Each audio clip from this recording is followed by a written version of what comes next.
Hello my beautiful friends and welcome back to my channel. I'm Chelsea Dinan and I am so excited about today's video because today I am going to be taking you through my summer reading list. If you've been here before, maybe you've seen me over on Instagram, you know that a big part of my self-care practice and my daily routine is reading. For most of my adult years, I've been really into nonfiction, more specifically self-help or personal development books. I started to notice that I wasn't really feeling the relaxation that reading had once brought me, and a big part of that, I think, was the types of books that I was reading. They were nonfiction books that were very involved with the brain and in personal development and growth, and so I was going to bed very aware instead of in a more relaxed, de-stressed, calm, peaceful state of mind. But in typical Chelsea Dinan fashion, I wanted to challenge myself and I wanted to experiment a little bit. The actual challenge I brought upon myself was to choose 3 different fiction-only books to add to my summer reading list and only read those, no nonfiction. Thank you Simon & Schuster for sponsoring this video. This was the beginning of my summer experiment. I decided to first of all dive into research about the health benefits of reading fiction versus nonfiction, and this was absolutely enthralling and fascinating. I'll go into more of those details later, and more specifically what differences I saw from switching from nonfiction to fiction. Without giving away any spoilers, I will let you know that it was an awesome experience for me. I absolutely loved the process of diving into fiction for once. It was such a good change. It's been so long since I've found a good book, and that's why I'm here today. One of my biggest struggles with reading fiction is finding something I like, being able to really get involved with a book. So I am here to help you out today with my summer reading list. I'm going to walk you through these books and tell you not only why I chose them, but what I really loved about them. Each of the books that I chose is entirely different from the other, which I did on purpose because I wasn't really sure what kind of fiction I even like anymore, so this is a great experiment. So hopefully you'll hear something that you like, and if so, I'll pop the links down below so that you can add them to your own reading list. Like I said, I loved each of these books, but I think I did have a favorite, and I think it's because this one is just the perfect summer reading book. It's the perfect beach read, pool read, airplane read, car read. It doesn't even matter if you're traveling or if you're staying in your beach house. This one is perfect. It is Beach House for Rent by Mary Alice Monroe. She is known for having the perfect summer book. This takes place on Isle of Palms in South Carolina, just outside of Charleston. It's about a beach house that is owned by 50-year-old Kara, who's going through some of her own trials, and she rents her house out to 26-year-old Heather. Heather and her mother had previously been in a car accident, and Heather's mother died in the car accident. And so over the years, she's trying to overcome this grief and get on with her life, but her father is moving at a much quicker speed than she is. Her father has recently remarried, and so Heather is now moving into the beach house for the summer to work on a commissioned art project where she will be drawing many of the seabirds that live and migrate to Isle of Palms. And just as a side note, one of the really endearing things about this book is the detail that Mary Alice Monroe goes into about wildlife and these birds and conservation and all that we can be doing as humans sharing this planet to help these birds continue to live, because we are losing so many of them because of our own carelessness. And these are things that can be prevented, and it's very beautifully interwoven into the story for you to learn more about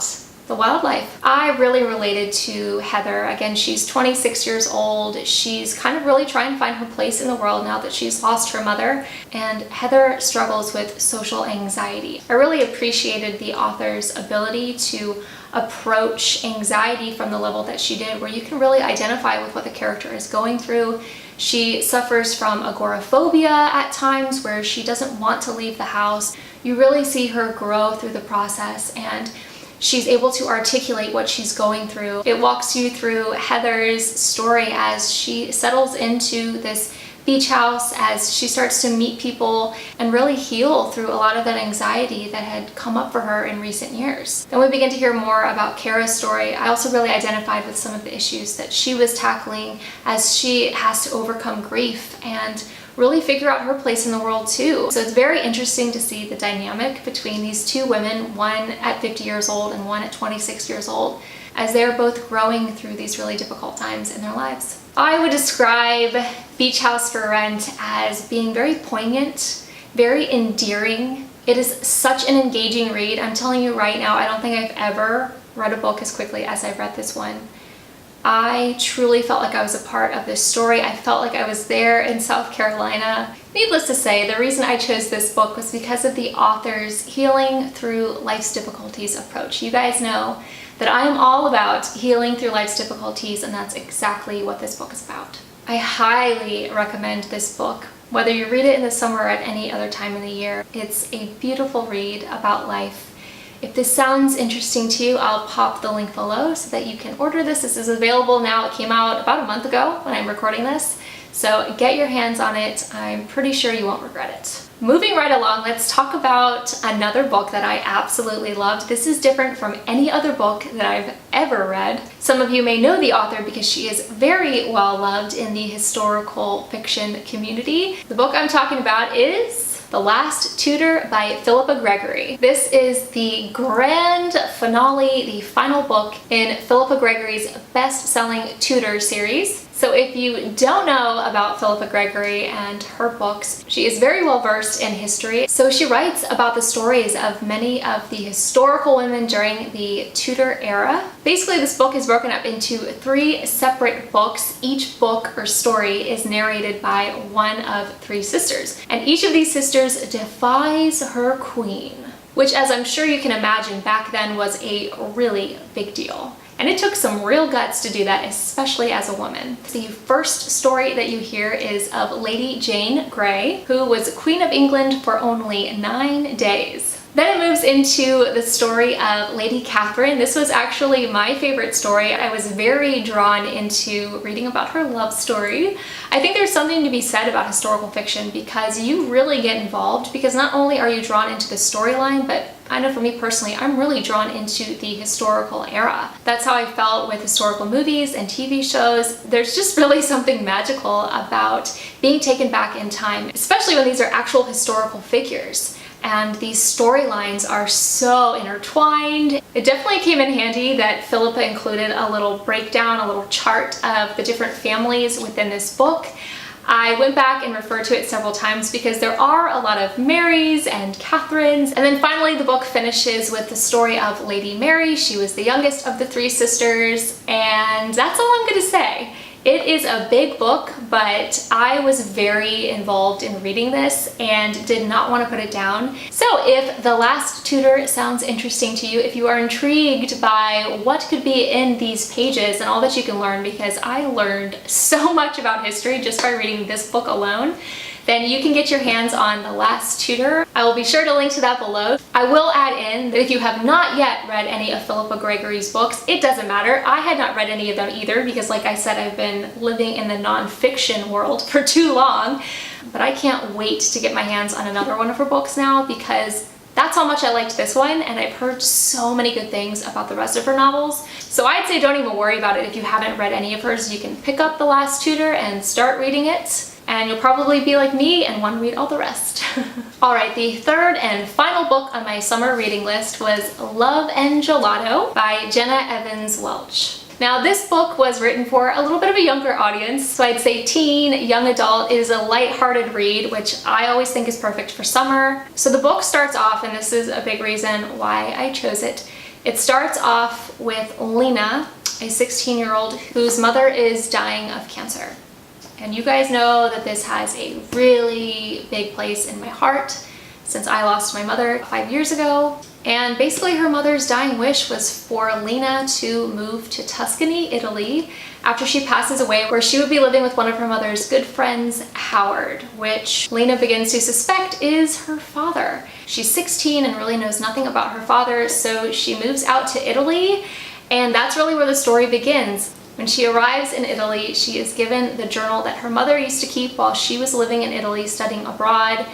And you're taken through this adventure as Lena travels throughout all of Italy, reading this journal and visiting the places that her mother once visited, and really getting this better peek into the person that her mother was and the life that she lived and the love that she had and the love that she lost. So throughout this whole process of journeying throughout Italy and eating delicious food, as I'm sure you can imagine, it's also this really beautiful kind of coming of age, self-discovery journey that we see Lena go through as she has to decide what she's going to do with her life moving forward. If she's going to stay in Italy or move back to the States. I really appreciated a lot of the dialogue throughout this book and Lena's monologues because it's a little bit funny. You're kind of taken through her own journey of first love, which I thought was beautiful and lighthearted. And again, this is just another really great book for summer. If you're looking for something that's fresh and playful, Love and Gelato is it. I also like that this book has a couple different components. So although it's lighthearted and fun, there's also a little bit of intrigue and mystery because there's a secret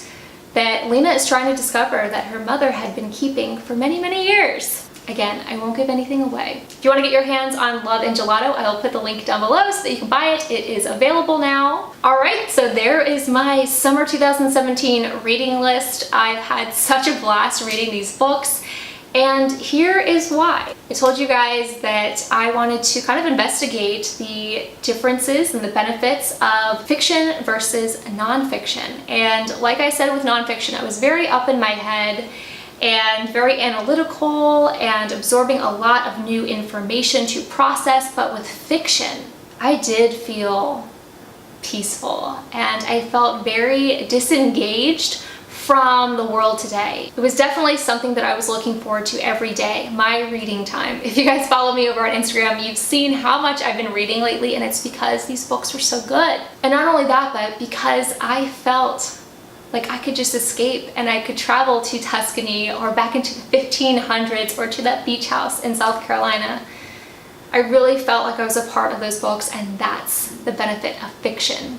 You become part of the story. You're taken back into time or to a new place. Fiction specifically helps us to develop imagination, creativity. It's an amazing way to exercise our brains, and many people see it as an actual form of therapy.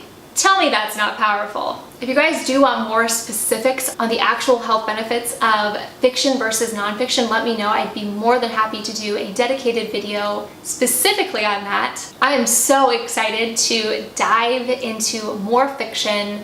If you guys are looking for some fictional reads of your own, check out all 3 of these books or maybe just one of them. Let me know in the comments if you're gonna read any of these, or feel free to let me know your own fictional recommendations because I can't wait to read more. Again, you can find the links down below if you are ready to buy and devour these books. If you liked this video, be sure to give it a thumbs up and subscribe because I would love to see you back here next time. Also, head on over to Instagram, follow me, say hi. You can find me at Chelsea Dinan. Thank you guys so much for watching.